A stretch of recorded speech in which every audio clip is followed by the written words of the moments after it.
Elle est derrière si elle veut bien s'avancer, voilà.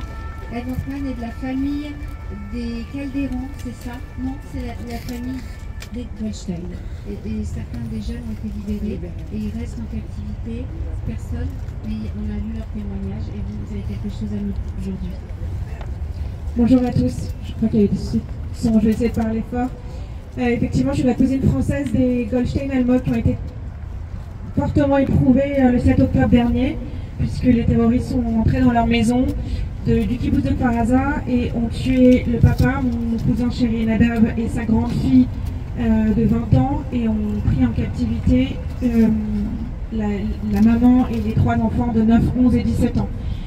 Ils sont heureusement libérés, ils ont été libérés le 26 novembre dernier, mais ma cousine, celle qui vient d'avoir 18 ans, donc vraiment une adolescente, prend la parole partout, avec toute la voix qu'elle peut donner pour essayer d'informer, de donner de la visibilité à ses otages et de faire en sorte d'aider à leur libération. Elle a parlé samedi dernier au rallye qui a lieu à Tel Aviv à la place des otages, et je voudrais vous lire une lettre qu'elle a écrite pour les jeunes filles qu'elle a croisées dans les tunnels.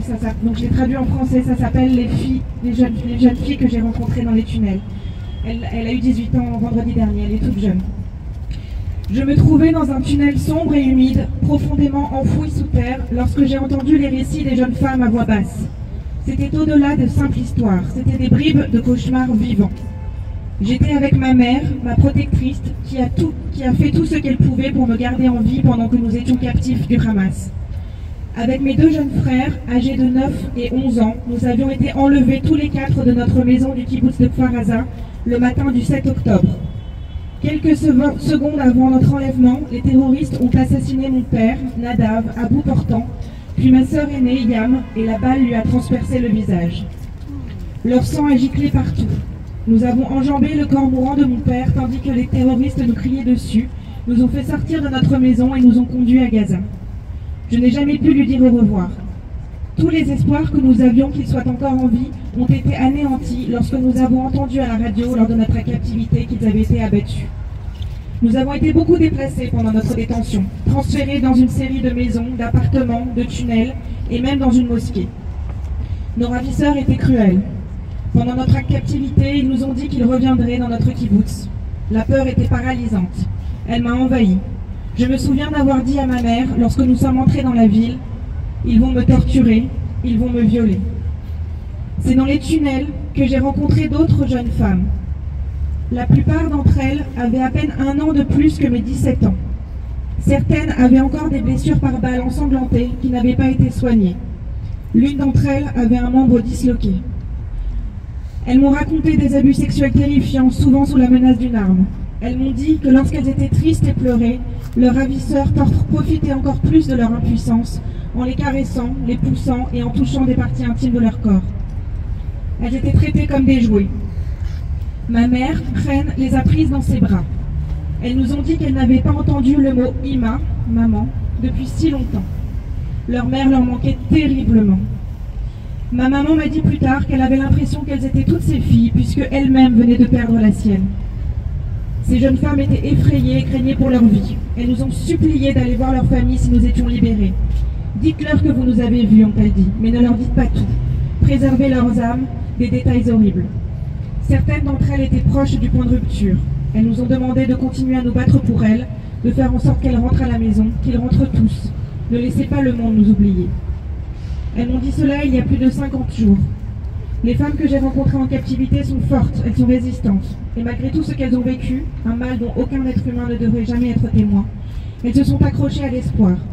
Lorsque je les ai quittées, cet espoir avait commencé à s'amenuiser. Vivre en captivité est insupportable. Nous vivons avec la mort. Les jours et les nuits se confondent avec les pensées de mort qui secouent l'âme. Vais-je mourir rapidement comme ma sœur, ou est-ce que ce sera un long et terrible supplice? Des pensées atroces et infinies traversaient mon cerveau. Je ne sais pas si les femmes que j'ai laissées dans les tunnels sont encore ensemble. Au moment où j'écris ces mots, je vois encore leur regard. Qu'ont-elles enduré?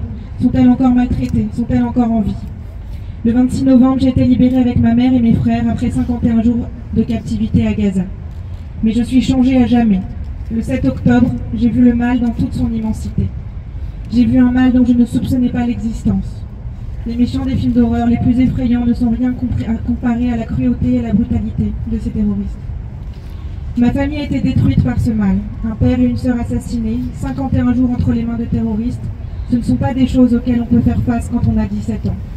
Ce que je sais, c'est que je ne pourrai pas recommencer à vivre ma vie tant que nous n'aurons pas ramené à la maison nos sœurs et nos frères, nos mères et nos pères, nos fils, et nos filles. Je ne peux pas respirer librement en sachant qu'ils sont toujours là. Je ne suis qu'une adolescente. Mais je supplie le monde d'écouter mon cri. Sauvez-les, ramenez-les à la maison maintenant. Mahazirim, Otam, Abaïta. Merci à vous, très beau texte. Merci beaucoup. Donc aujourd'hui, hier c'était l'anniversaire de Cri. Regardez-le, ce petit bébé. Il ressemble à nos enfants, il ressemble à nos petits-enfants, nos bébés qu'on a serrés dans nos bras. Personne aujourd'hui peut le serrer dans ses bras. Regardons-le avec son frère.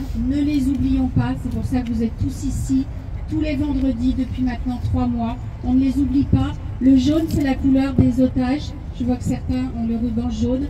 Mais pour ces otages-là, la couleur, c'est le orange, de la couleur des cheveux des petits vivaces. Merci à tous d'être venus encore et rendez-vous vendredi. Ah, j'ai oublié quelqu'un, pardon. Alors, j'ai oublié de... J'ai pas